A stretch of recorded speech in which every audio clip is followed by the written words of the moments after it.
In space, no one can hear you scream. With the release of Alien Romulus, the Alien franchise now spans 45 years. A lot has changed since 1979, so let's take a look at the ongoing evolution of Alien movie posters.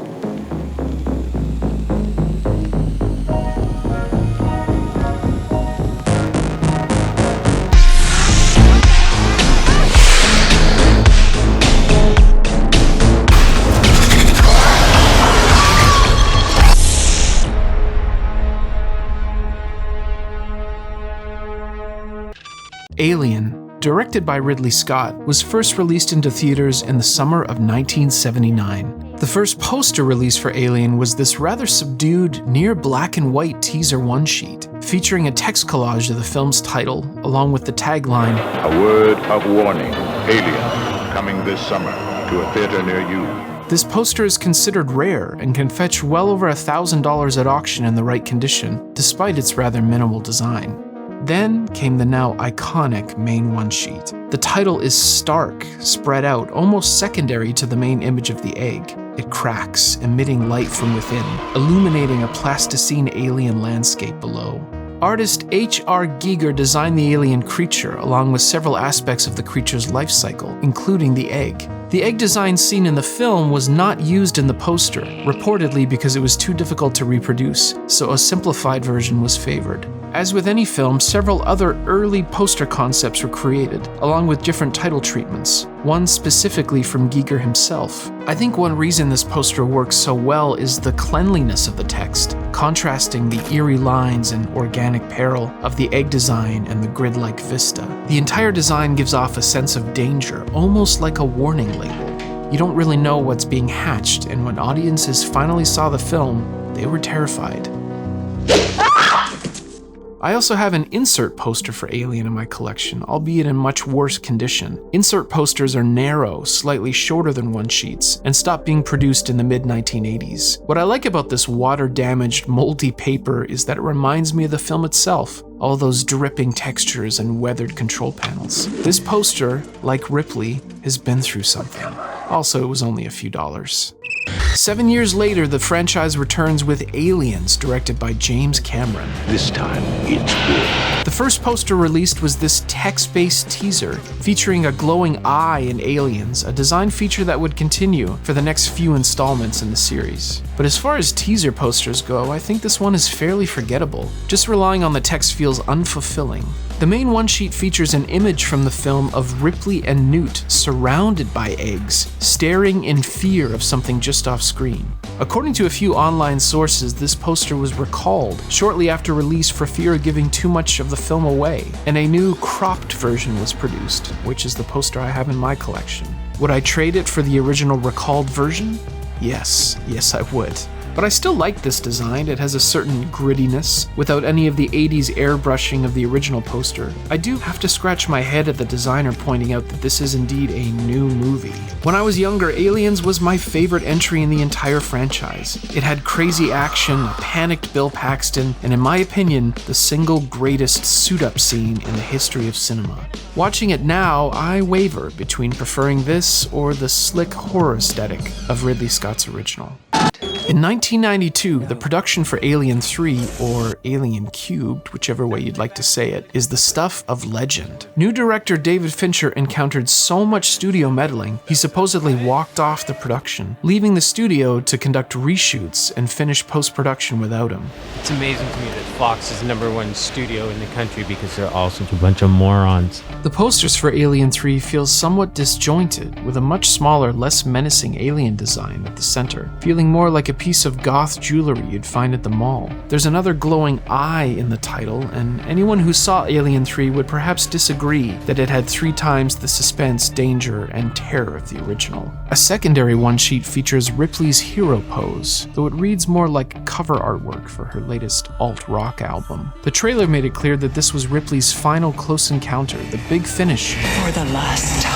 It's hard to go from the terrifying thrills of Alien and the bombastic action of Aliens to the introspective dread of Alien 3. But the film is not without its fans. I view this poster as a sort of fun oddity, completely of its time, like a hair metal band forced to adapt to the power of grunge. Thankfully, this wasn't the last time we would see Ripley on the big screen.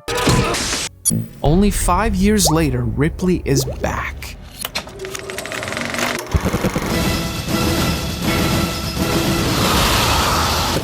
Alien Resurrection is released along with a head-scratching teaser poster. Without a film title or any discernible alien design elements, I'd be surprised if the average filmgoer knew what this poster was in reference to. It's just a white line in space, so I suppose it's kind of funny that this is the one I own.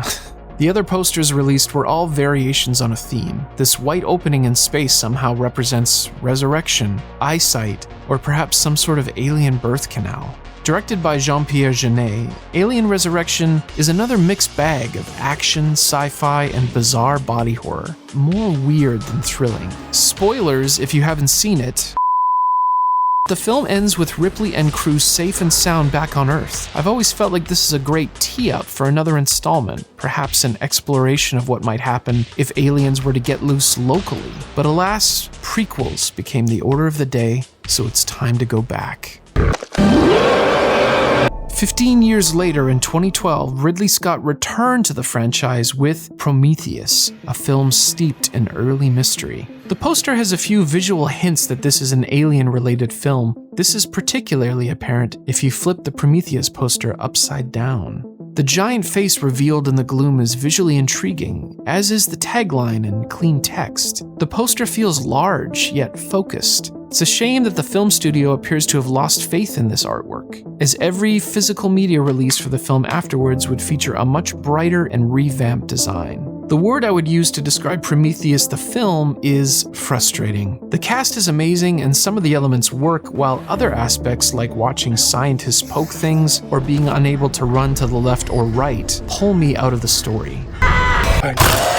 5 years later, Ridley Scott puts Alien back in the film's title with this direct sequel, Alien Covenant. While Prometheus was coy about its subject matter and focus, this poster is as direct as it gets. This one has xenomorphs in it, and they're terrifying. Run! May 19th. There was also an egg poster produced with the tagline Hide, and then the designers completely outdid themselves with this main one-sheet. Xenomorphs, humans, engineers, facehuggers, alien architecture. This poster reads like a gothic painting of hell itself. Countless details intertwine, while the eye is drawn to the central screeching xenomorph. You can almost hear this poster.